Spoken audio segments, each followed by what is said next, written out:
UN General Assembly has approved resolution that grants some new rights to Palestine. Several countries did vote against it, including the U.S. Fox Eye's Chris Welch joins us now with what this means for the ongoing war with Israel. Chris. Yes, Stephen and Tasha, Palestine will remain a non-member observer state here, but this resolution will give them some new rights and privileges. It passed with overwhelming support, despite 9 no votes, including from the U.S. and, yes, from Israel. But overall, the vote demonstrated the growing support for the Palestinians in the wake of an escalating death toll in Gaza. Draft Resolution A is adopted. With 143 members voting in favor, the United Nations General Assembly has given Palestine new rights, and it urges the Security Council to reconsider its request to become the 194th member.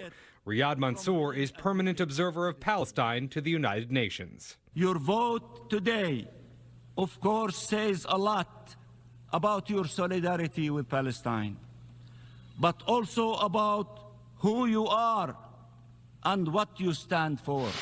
The United States among the 9 countries voting against, Israel in that group as well. Its ambassador to the UN, Gilad Erdan. Do you know who controls Gaza? You probably have forgotten. So I'll remind you.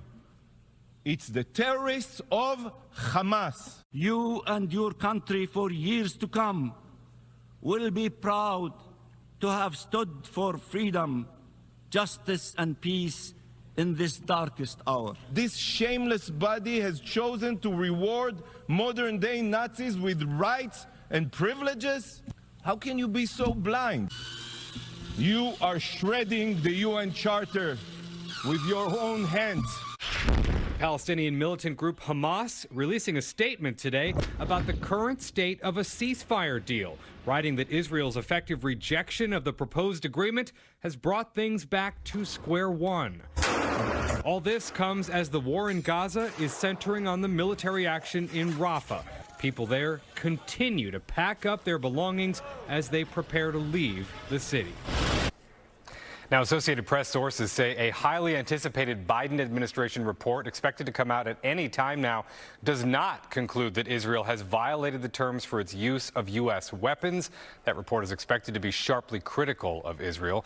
This, of course, comes just days after the U.S. recently cut off some aid to its ally over civilian casualty concerns. Steve. All right. Thanks, Chris.